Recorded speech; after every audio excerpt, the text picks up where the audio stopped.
Good evening, everyone. Thank you so much for coming together to join this wonderful body of wisdom. Torah. We're going to be reading through the weekly reading for this week, which is Parshat Tetzaveh. It's in the book of Exodus, and it begins with chapter 27, verse 20. We'll read through the English translation, and then I'll share with you my encounter with it, and then we'll open it up for our conversation about it. If you'd like to participate in saying a blessing, giving thanks for this moment of coherence with one another, coherence with this text, and coherence with the source that lies beyond it, feel free to do so. Baruch Adonai, Eloheinu melech haolam, asher Kishanu b'mitzvotav v'tzivanu b'divrei Torah. Thank you very much, your source of all existence, for this opportunity to immerse ourselves in words, deeds, and relationships of Torah. I'll share with you the opening verses, and then I'll invite others to have an opportunity to read as well. You shall further instruct the Israelites to bring you clear oil of beaten olives for lighting, for kindling lamps regularly. Aaron and his sons shall set them up in the tent of meeting, outside the curtain just over the ark of the pact, to burn from evening to morning before God. It shall be a dew from the Israelites for all time, throughout the ages. You shall bring forward your brother Aaron with his sons from among the Israelites to serve me as priests. Aaron, Nadab, and Abihu, Eleazar, and Ithamar, the sons of Aaron. Make sacred vestments for your brother Aaron for dignity and adornment. Next you shall instruct all who are skillful, whom I have endowed with the gift of skill to make Aaron's vestments, for consecrating him to serve me as priest. These are the vestments they are to make: a breastpiece, an ephod, a robe, a fringed tunic, a headdress, and a sash. They shall make those sacred vestments for your brother Aaron and his sons for priestly service to me. They therefore shall receive the gold, the blue, purple, and crimson yarns and fine linen.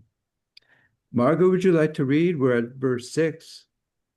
They shall make the ephod of gold, blue, purple, crimson, and crimson yarns, and of fine twisted linen worked into designs. It shall have 2 shoulder pieces attached. They shall be attached at its 2 ends, and the decorated band that is upon it shall be made like it, of one piece with it of one piece. Wait a minute, I keep losing my place. Of one piece with it of gold, blue, purple, crimson yarns, and of twisted linen. Then the 2 lazuli stones, and engraved on them the names of the sons of Israel, 6 of their names on the one stone, and the names of the remaining 6 on the other stone, in order of their birth.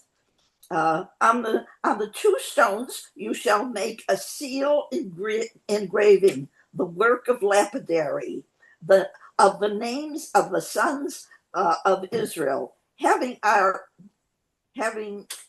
again I keep losing having bordered having bordered them with frames of gold, and attached the 2 stones to the shoulder pieces of the ephod as the stones for the remembrance of the Israelite people, whose names Aaron shall carry on his 2 shoulder pieces for remembrance before the Lord. Thank you so much, Margot. And Mark Thompson, would you like to read starting with verse 13? And you're on mute right now.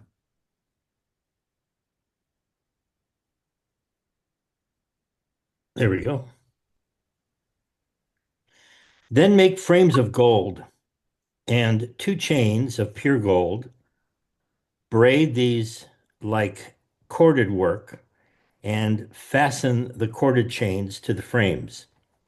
You shall make a breastpiece of decision worked into a design. Make it in the style of the ephod. Make it of gold, of blue, purple, and crimson yarns, and of fine twisted linen.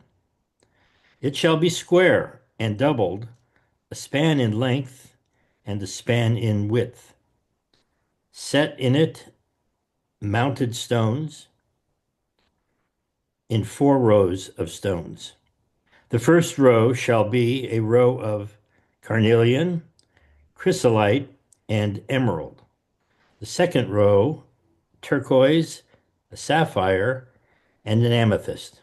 The third row, a jacinth, an agate, and a crystal. And the fourth row, a beryl, a lapis lazuli, and a jasper.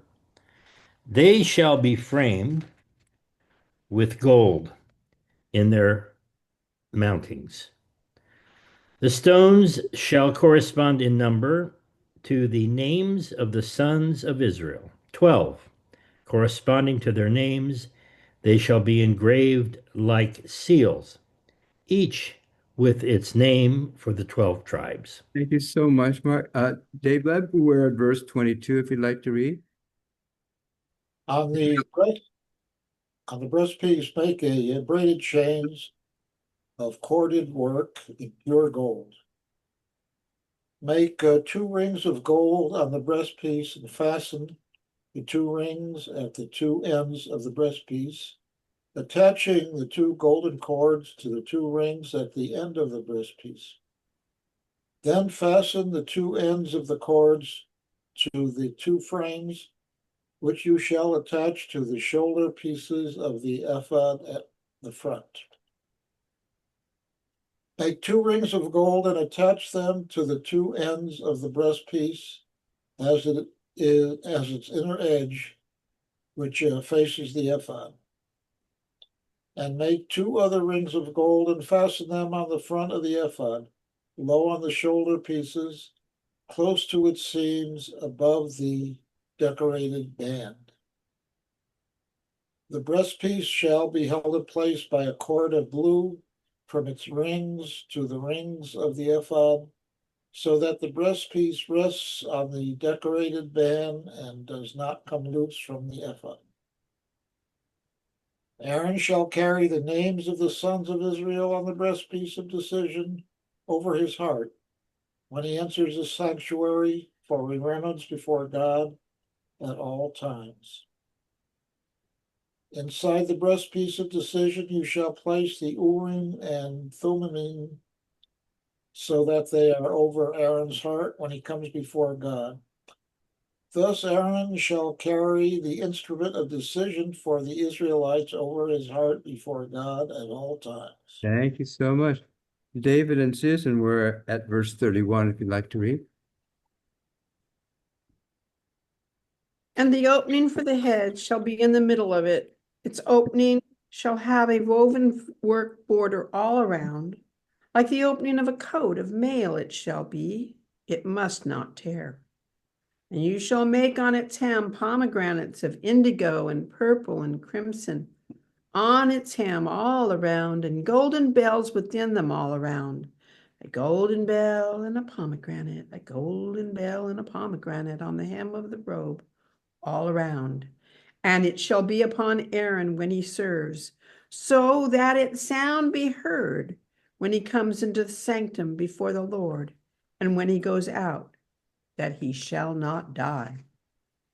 And you shall make a plate of pure gold, and make signet inscriptions on it, quote, holiness to Yud-Heh-Vav-Heh, unquote. And you shall set it on a blue string, and it shall be on the headdress. It shall be opposite the front of the headdress. And it shall be on Aaron's forehead. And Aaron shall bear the crime of the holy things that the children of Israel will sanctify for all their holy gifts. And it shall be on his forehead always for acceptance for them in front of Yud-Heh-Vav-Heh. And you shall weave the coat in a pattern of linen and make a headdress of linen. And you shall make a sash embroiderer's work, and you shall make coats for Aaron's sons, and you shall make sashes for them, and you shall make hats for them, for glory and for beauty. And you shall dress them, Aaron, your brother, and his sons with him, and you shall anoint them and fill their hand and sanctify them, and they shall function as priests for me. And make shorts of linen for them to cover naked flesh. They shall be from hips to thighs, and it shall be on Aaron and on his sons when they come to the tent of meeting, or when they come close to the altar to minister to the holy, so that they will not bear a crime and die. It is an eternal law for him and for his seed after him. Thank you much. And now, Jim, would you like to read? We're at the very start of chapter 29. Thank you, Rabbi. This is what you shall do to them in consecrating them to serve me as priests. Take a young bull of the herd and 2 rams without blemish. Also, unleavened bread, unleavened cakes with oil mixed in, and unleavened wafers spread with oil. Make these of choice wheat and flour. Place these in one basket and present them in the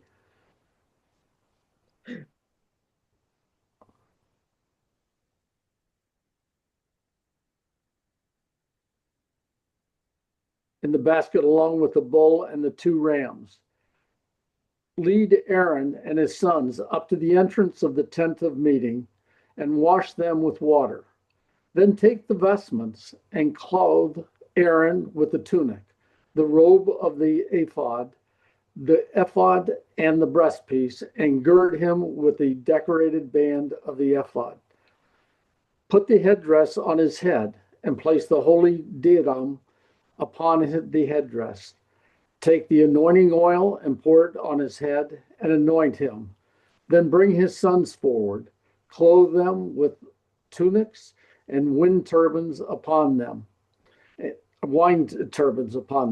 and gird both Aaron and his sons with sashes. And so they shall have priesthood as their right for all time. Thank you so much. And Richard here, would you like to begin? We're kind of in the middle of verse 9, which says, you shall then ordain. And when the wine turbans upon him, and both Aaron and his sons will set. And so they shall have priesthood as their right for all time. Who shall then ordain Aaron and his son, lead the bull up to the front of the tent of meeting, and let Aaron and his sons lay their hands upon the head of the bull. Slaughter the bull before the Lord at the entrance of the tent of meeting, and take some of the bull's blood and put it on the horns of the altar with your finger. Then pour out the rest of the blood at the base of the altar. Take all the fat that covers the entrails, the protuberance on the liver, and the 2 kidneys with their fat on them, and turn them into smoke upon the altar. The rest of the flesh of the bull, its hide and its dung, shall be put to the fire outside the camp. It is a sin suffering. Next, take the 1 ram and let Aaron and his sons lay their hands upon the ram's head. Slaughter the ram and take its blood and dash it against all sides of the altar. Cut up the ram into sections. Wash its entrails and legs and put them with its quarters, and cut up the ram into sections. Its head. Yeah. Its head. Turn all of the ram into smoke upon the altar. It is a burnt offering to the Lord, pleasing odor, and an oil offering, and an offering by fire to the Lord. Thank you, Richard. Mark Levinstein, we're at verse 19, if you'd like to read. Thank you, Rabbi. Then take the other ram and let Aaron and his sons lay their hands upon the ram's head.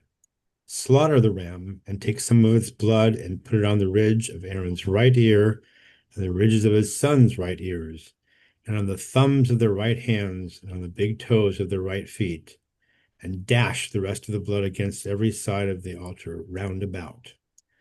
Take some of the blood that is on the altar, some of the anointing oil, and sprinkle upon Aaron and his vestments, and also upon his sons and his sons' vestments.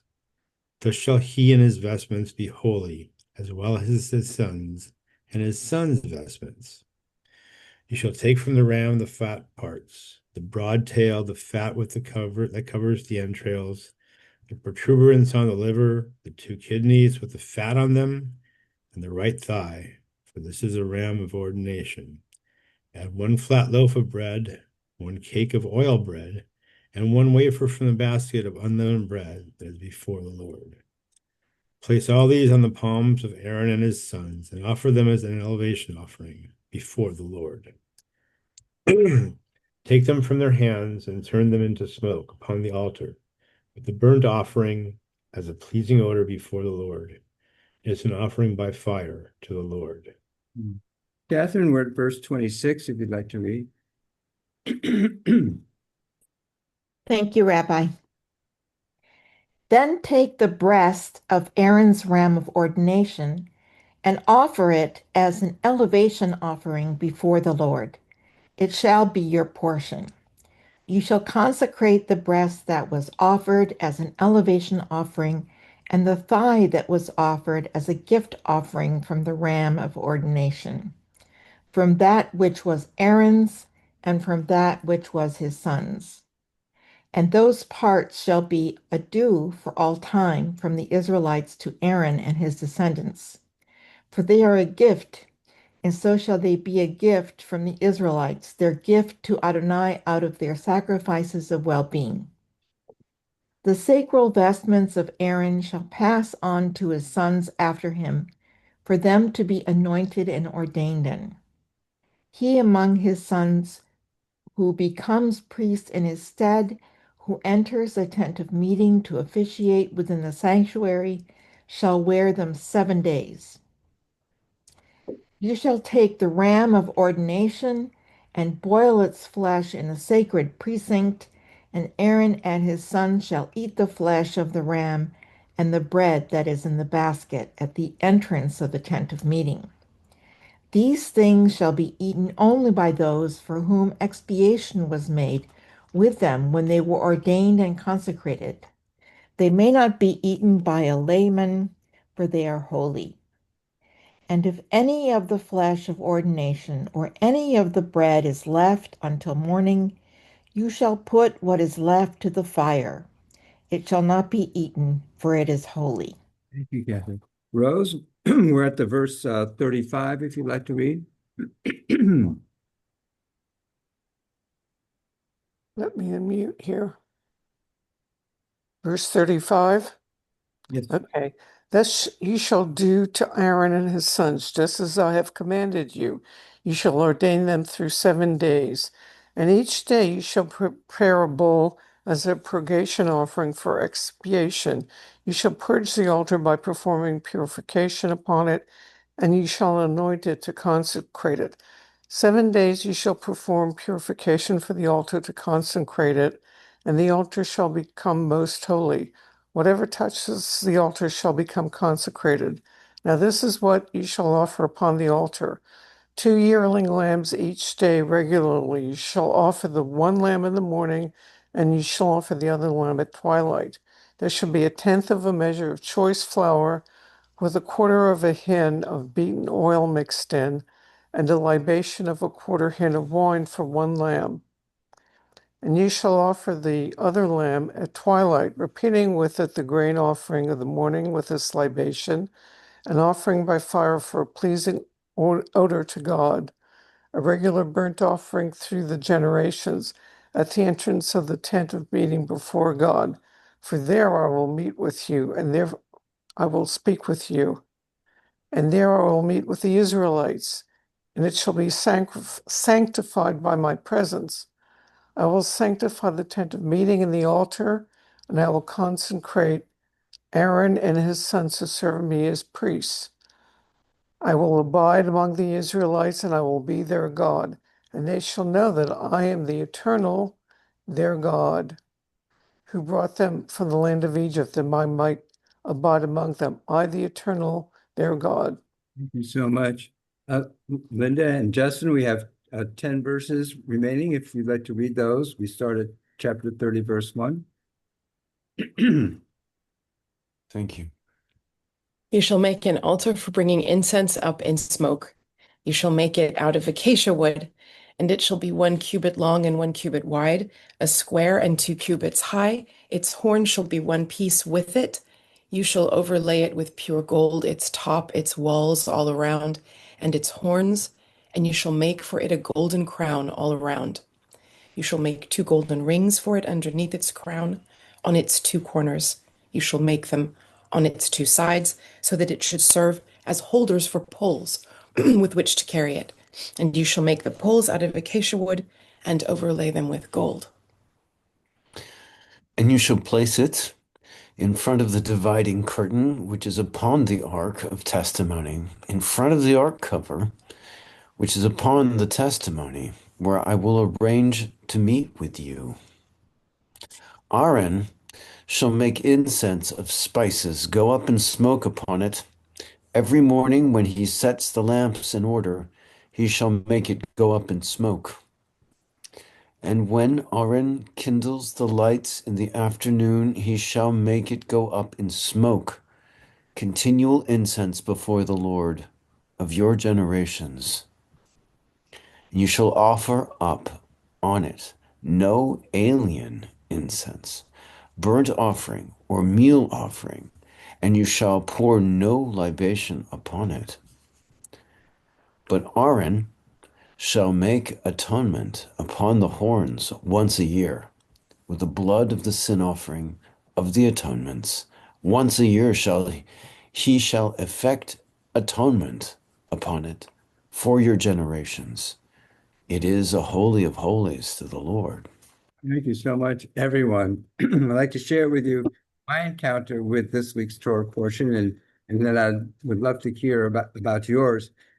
And as a way to enter into this week's portion in particular, I like to set it in the context of Rashi's understanding of the order of events, as we've touched upon them in previous weeks.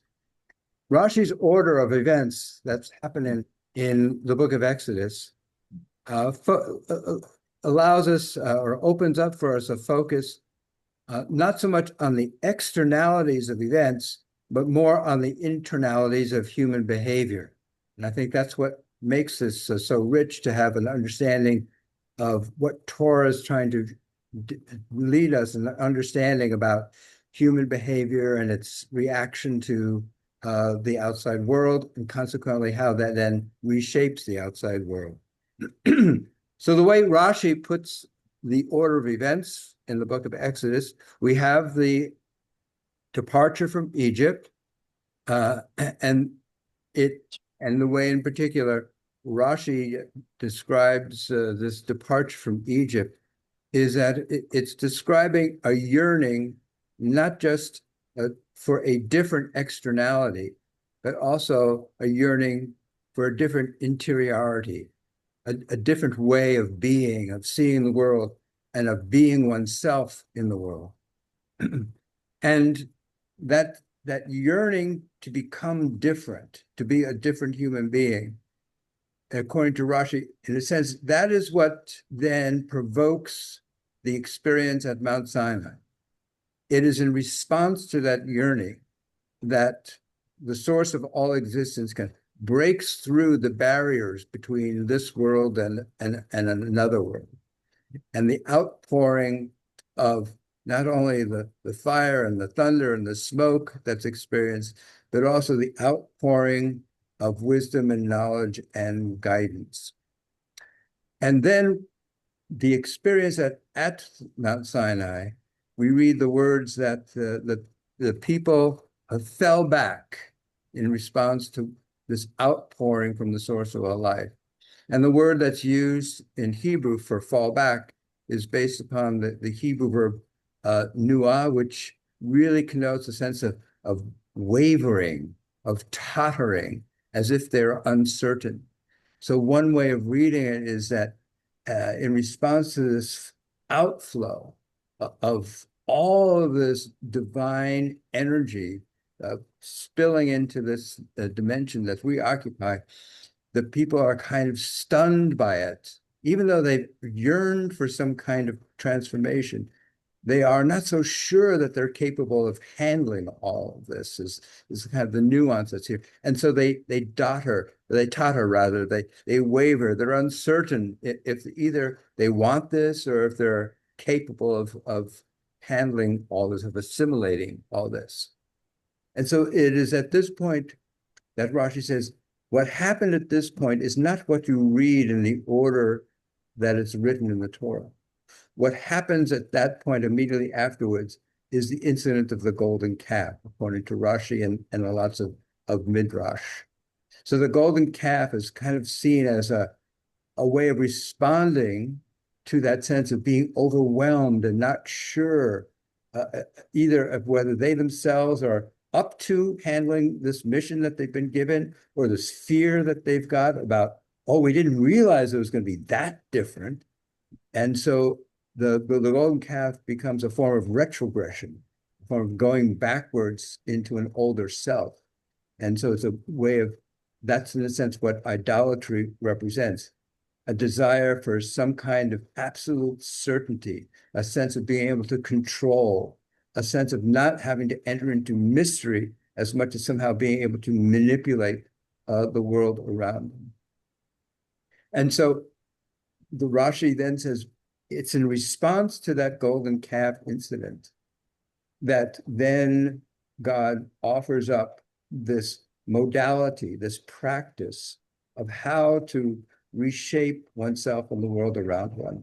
And that's the notion of introducing the Mishkan, of entering into a project that's not a golden calf, entering into a construction project that's designed to, in the process of creating a place where God can dwell, it's also a way of helping to reformulate the interior of the human being, to reshape the human being as a way to be able to now be able to assimilate all this knowledge, this power, this new direction for self. And so now we get to the portions that we are reading today and immediately preceding this, where the construction of the Mishkan is not just about building a building, an external building.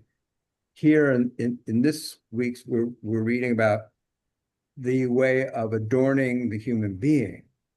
And we see that there's a period of inauguration that's happening. That's for the priests. It's a period of 7 days of transforming this human being into one capable of bearing the weight of being adorned in a way that demonstrates the transformation of the human being, capable of now leading an ongoing ritual practice of making contact with God. And so both the human being and the building itself, the Mishkan, are going through a process of inauguration. So that's where I start. And so in this week, we read, beginning with this notion of, on the study sheet, number 1, make holy garments for your brother Aaron, for glory, Hebrew is kavod, and for beauty, tiferet. So these two words, kavod and tiferet, are kind of fascinating words, because the word kavod is used throughout Torah, but in every case outside of this week's Torah portion, kavod is used to describe God. Here, the word kavod is being used to describe something about the human being, the way the human being is to be enrobed. And then the other word, tiferet, is also an interesting word. It's used 3 times in Torah, twice in this week's parsha, where it's describing these garments, how the human being who's leading this practice, this spiritual practice, is supposed to be enrobed. And then it appears later at the end in the book of Deuteronomy, where Moses says, to the people of Israel, God made you for praise, for name, and for tiferet, for beauty. You are made in praise, you're made with a name, and you're made in beauty. So there is, I want to, as I read those, what I see happening here is this kind of transference of power, if you will, and of glory from the transcendent divine being into the human being. And ultimately, that's what I think the whole process of the Exodus is all about. It's about how does one become aware of one's endowment as a powerful, spiritual, holy person, capable of assuming the responsibilities that were initiated in the book of Genesis by God of creating everything. How does the human being now assume that task? And what's required in terms of transforming oneself to live up to that mission and to be able to fulfill it. So I'm going to explore that in the next few minutes here by looking at a poem and looking at a painting. And the poem is by Wallace Stevens.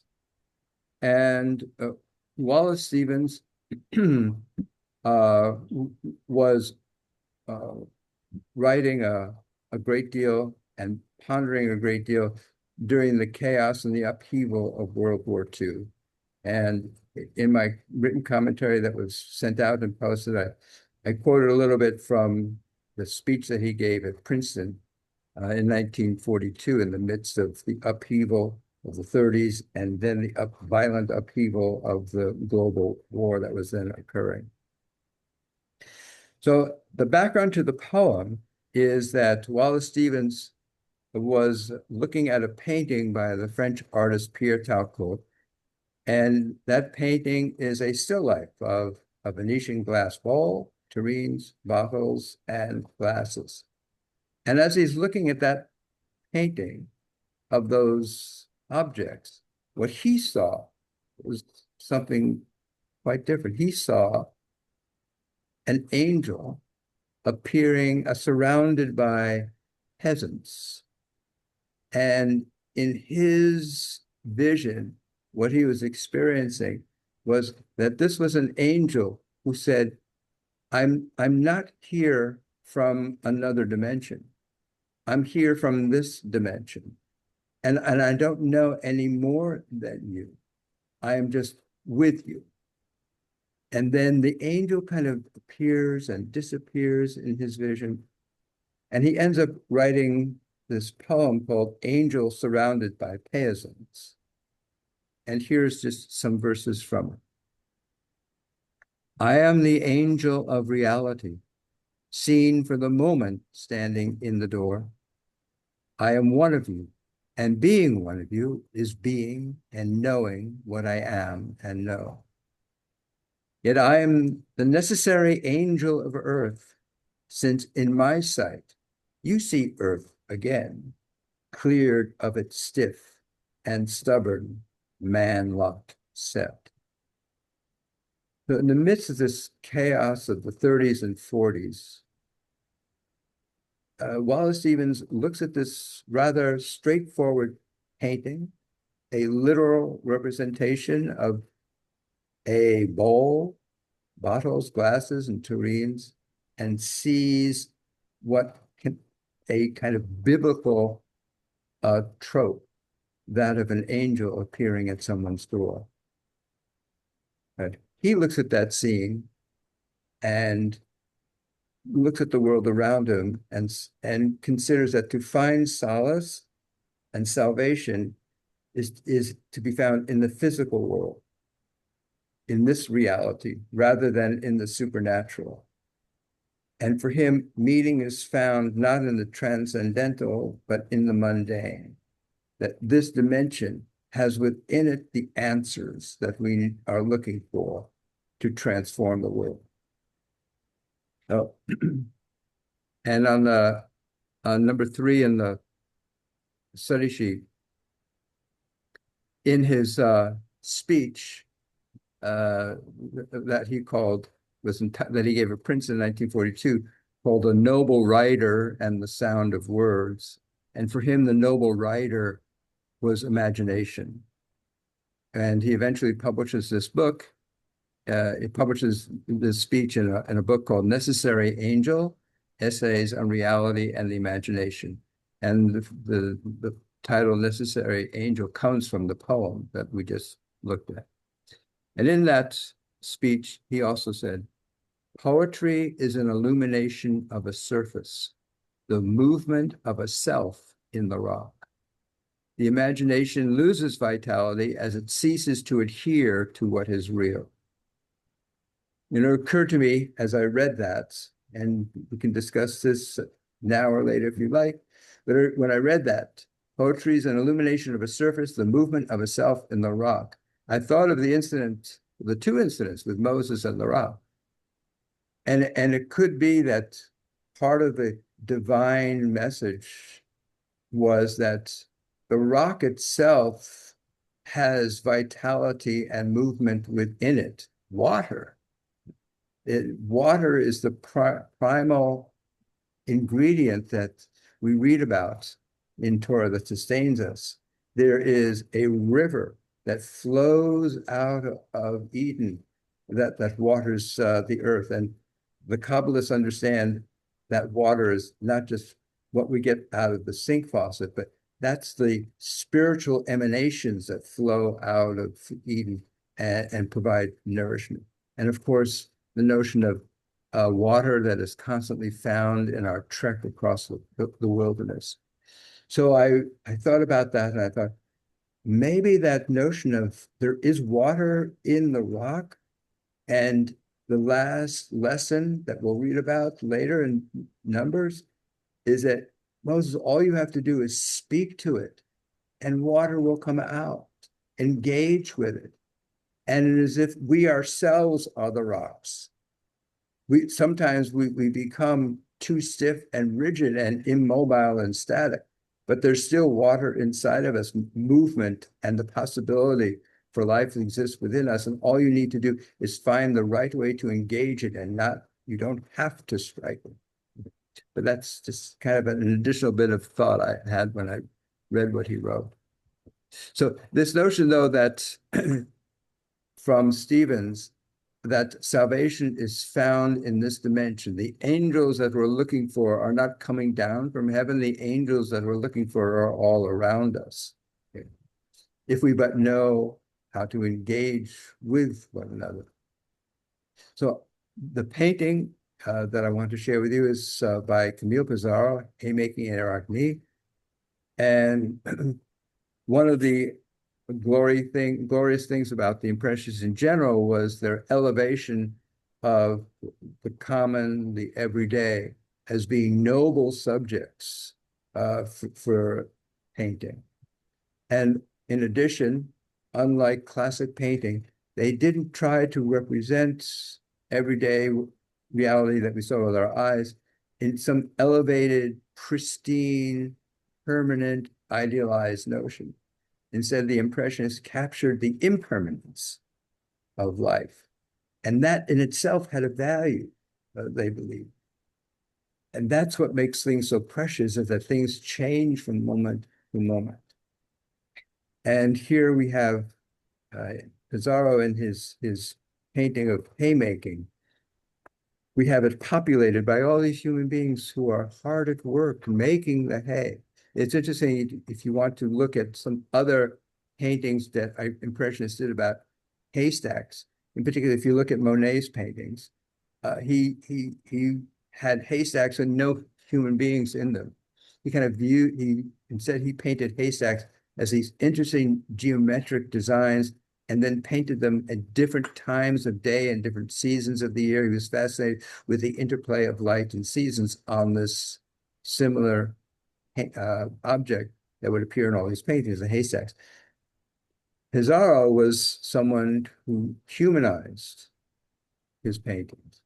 He valued the human beings, and for him it was the integration of human beings and nature that enriched one another, that gave value to one another. And Pizarro was himself kind of an outsider, and he understood, and from a very deep core within him, understood what it meant to be an outsider, and valued and identified with outsiders. And he said, "Blessed are they who see beautiful things in humble places where others see nothing." So again, Pizarro enters into this dimension of poets and artists who are not looking heavenward for answers, they're looking earthward for answers, which is what the angel in Wallace Stevens' poem is all about. But I'm thinking about all that, and I thought about Rav Kook, who was a Kabbalist, a mystic. He was also first chief rabbi in the land of Israel in the 20th century. And one of the things that's made him remarkable and kind of an outsider within his own Orthodox world is that he blessed those who were moving to Israel to create a Jewish state, he blessed the Zionists. And others within his Orthodox world were horrified at that, because those who were coming to Israel to work the land there were not only by and large secular, they were by and large anti-religious. For them, religion had made the Jewish people weak and subservient and not makers of history. And the people that were coming to the land at the end of the 19th century rejected that, and they wanted to value human labor rather than religious study. So the Orthodox world at the time was apprehensive about this, because they believed that we will make a Jewish world in this land when God tells us it's time, and we're led there by the Messiah. And Rav Kook embraced these secular pioneers because he could see an integration of the transcendent and the present, of the if you want to say, the holy and the secular. And so here's what he wrote about the notion of imagination and its relationship to the real world. The fierce power of imagination is a gift from God, joined with the grandeur of the mind, the potency of inference, ethical depth, and the natural sense of the divine. Imagination becomes an instrument for the Holy Spirit. That's true. Oh. As I read all this, I recognized, and I read the traditional Haftarah portion, the additional supplemental reading that the rabbis assigned to us to read when we read this Torah portion of Parshat Tetzaveh. And it is from the book of Ezekiel, and Ezekiel is a prophet who has a vision. He has a vision that there will be a third temple that will someday be built. And it is far beyond any kind of temple that was ever built. It was not like the first, and his vision precedes the building of the second one, and it turns out it's not like the second one. And so in Jewish tradition, what his vision is a third temple that will be built, huge, expansive, far beyond what's ever been constructed so far. And it has these words in the Ezekiel's Haftarah portion. Now you, O mortal, Hagid, expound, tell a story of the house. So in a Hasidic reading of that language, the understanding is that the creative act of telling a story about this grand vision is itself an act of construction because it stimulates the imagination, it stimulates the spirit, and thereby stimulates action on our part. And we transform ourselves into beings capable of not only believing that such a thing can happen, but beginning to live up to that possibility. So I return to our poem from Wallace Stevens. And his words, yet I am the necessary angel of earth, since in my sight you see the earth again. So this angel is a spirit that causes us not to turn our gaze upward, but downward, where we dwell, to look upon one another and to see that in fact we are dressed in beauty. So I'd love to know what you have felt and experienced and in the course of working our way through this Torah portion. Margot. You know, I'm conflicted by this portion and the last portion. The amount of adornment is on overkill. I mean, and as the Torah, as they said, you can have dignity and adornment without lapis lazuli and all of those. My eyes are blinded, and I'm not living in a desolate land. And so that bothers me. But then I thought to myself, there has to be an explanation.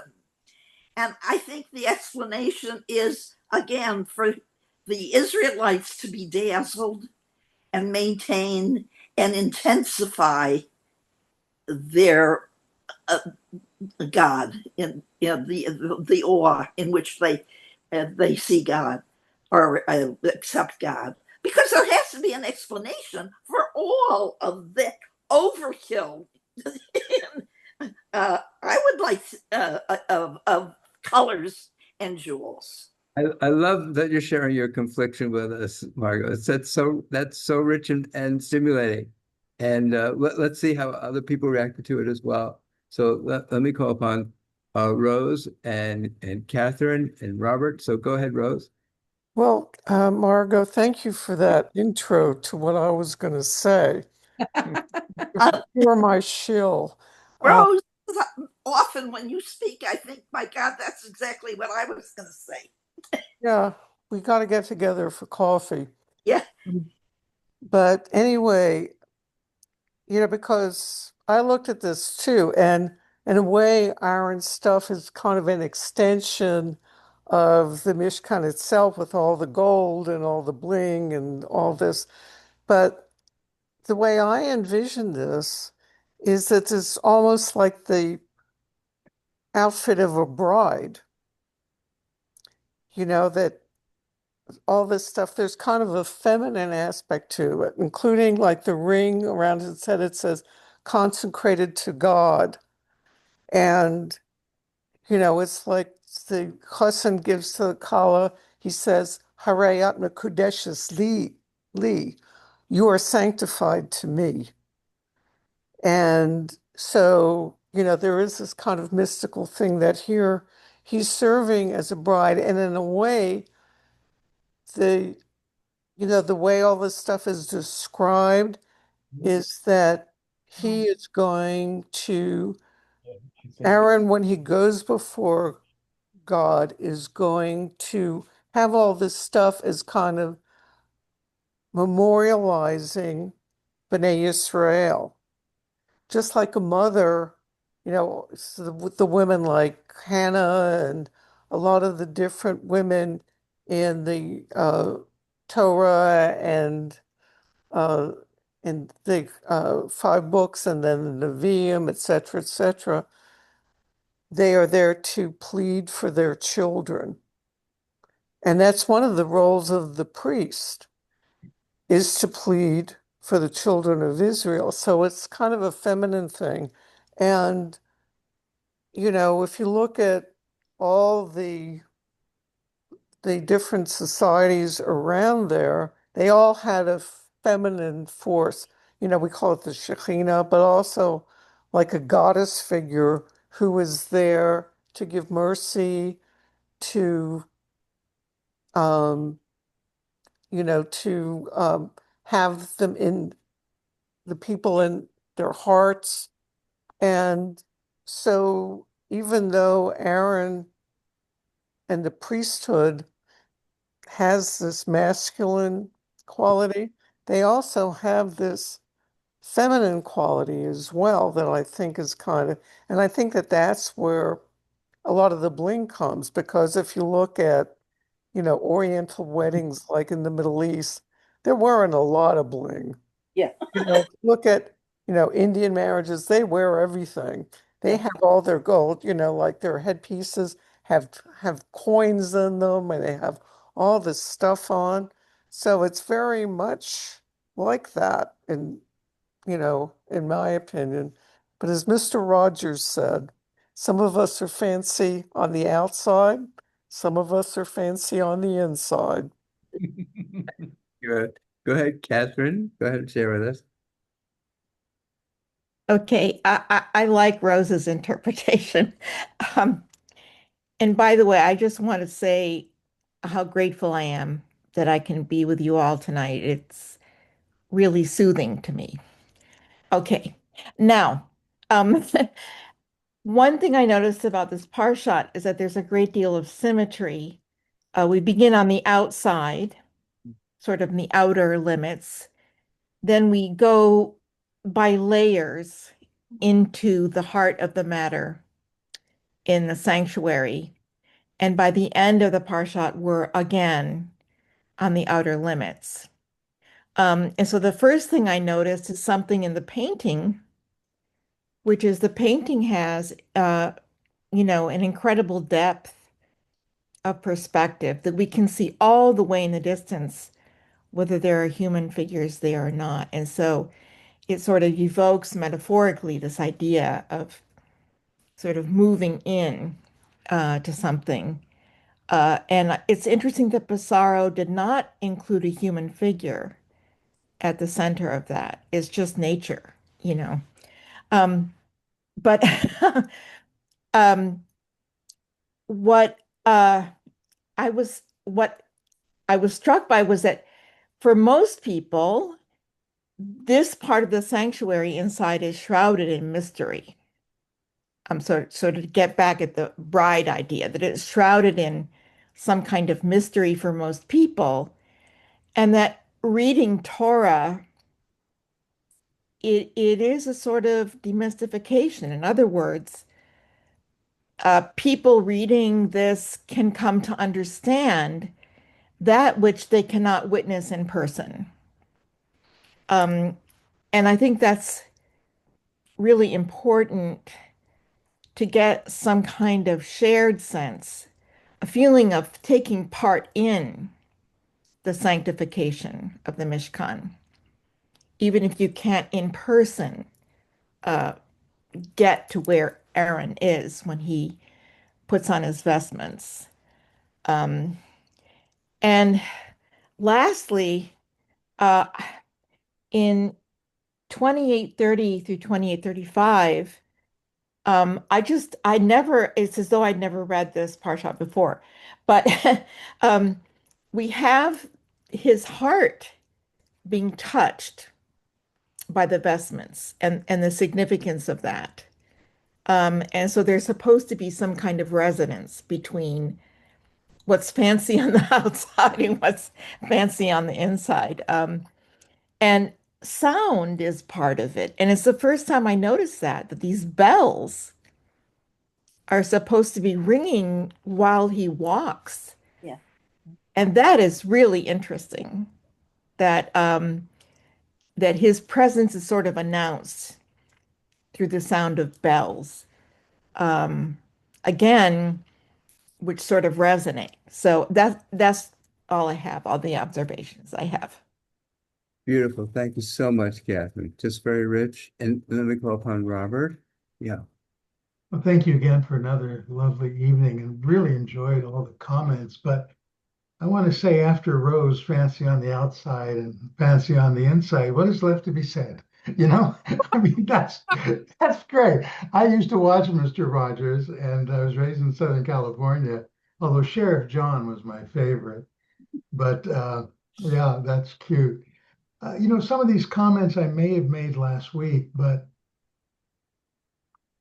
so in the Mishkan, we saw all this detail. I mean, I don't have an engineering mind, but I was thinking as the reading was going that there are always people who have engineering minds, people who can visualize. They can take atoms, turn them around in their head, and do all kinds of things that most of us can't do. And they could visualize that and build it. But then I thought, all the details, step by step, precise. There's no maybe this, or it's very precise. And I think that's a model for how we live our lives. And I think those 613 laws, and again, I think I made this comment last week, for that time, was the spiritual counterpart of the detail that went into the Mishkan. Because we're creating a place that's holy, that people turn to physically, but more importantly, the priest inside. People couldn't read and write then. The priestly class had advantages for that. They were busy making a living, as I understand it. So they not only turned to a place, but they turned to a person, which is very unifying. And and then when we think of God, we think of the holy, the sanctified, the unseen, the immortal, etc. And so that place has to have beauty and sanctity. And so those were really my thoughts. But after fancy on the outside and fancy on the inside, I don't know. I don't know. That's just too good. Very, very. Thank you. And we got David and Susan. Thank you, Robert. Thank you, David and Susan. So, are you? You're unmuted. I'm unmuted. You are unmuted. So, At least I can hear you. Maybe nobody else. Hear you. so when we do the Passover Seder, we say that we have to do this, that everybody should feel as if they came out of Egypt. And they did. And it's the first time listening to what Rose and Catherine had to say and such, that in a way, all of the detail makes it easier to kind of feel like you were there, that you did go through all of this. That's all. Thank you. That's the sense of today I was thinking about this painting that in the past was looked at by Caravaggio of Jesus at an inn having dinner with a meal with three other people, and the way it's painted, it is as if because there are things spilling off the canvas and their hands extended outward, almost as if they're reaching out from the canvas. It's painted in a way as if to not have a step back and look with a sense of detachment at this scene of revelation that's happening, where Jesus reveals who he is to these three people sitting around the table. But it's painted in such a way to draw us into that painting. And so much of what you've just touched upon, Susan, and all of you, is what creates the artistry is that it discourages us from just looking at this in a detached manner. It's seeking to lure us into the story, because once we're in the story, we realize not only am I in the story, but the story is in me. And how do I live out the story? Did you want to say something, Richard? Yeah, and then I'll also go ahead. Go ahead. What many people said or thinking, and Moses is in the cleft, and he can't look at God because he'll die. And he said, "I'm going to walk by you, and you can turn and see me go away." And he goes and sees his robe. And I think that's kind of true. The real God is all those people harvesting on the land. That's where the singularity exists. That's what's in us. That's what our faith enables us to experience. And that's what this is about. Thank you. Great. Thank you. And as I was looking at this, I was thinking about artists in general, whether they be artists with words or canvases or sculptures or music, that artists are trying to express on the outside something that they're experiencing on the inside. And then they find themselves with these tools, these modalities that are necessarily limiting: a sound, a shape, a color, a word. And for many artists, it can be a very difficult experience to try and translate what one is seeing, feeling, experiencing into those defined and limiting symbols. And so I'm thinking about what's happening here in the Torah itself. We're looking at these very well-defined symbols that we call words, and it's seeking to convey something that is beyond the finite. It's seeking to convey something that is infinite, that is ever expanding, if you will.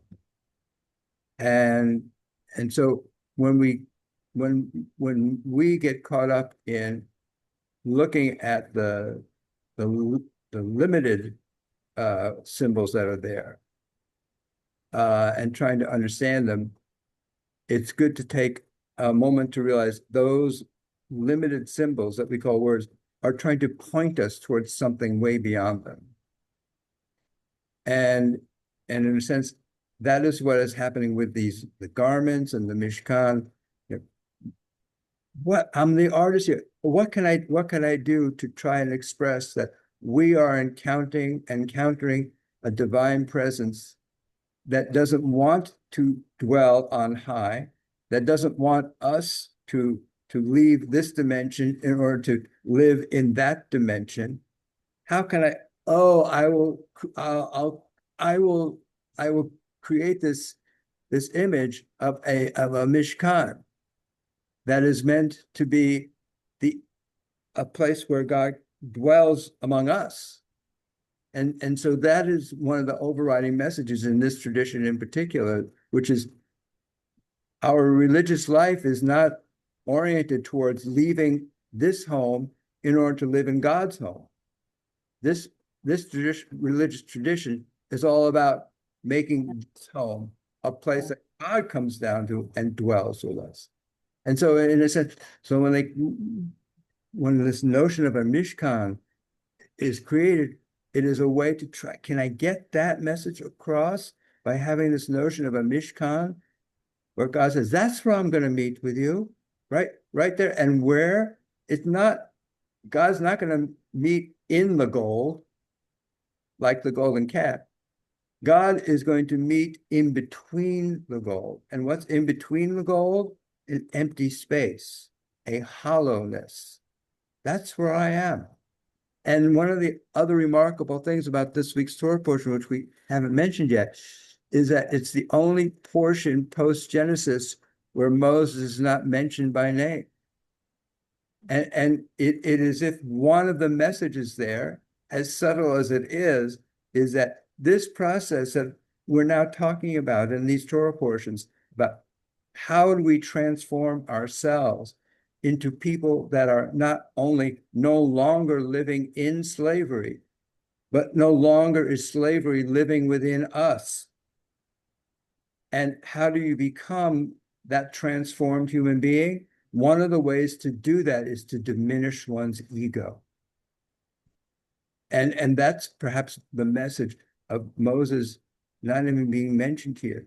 The transformation of self in order to fulfill this mission of drawing the infinite power of the divine into this contained finite world requires, among other things, that we diminish our own egos, that we diminish our desire for power over others, control over others, and that we live more a life from the heart, as was mentioned, heart to heart.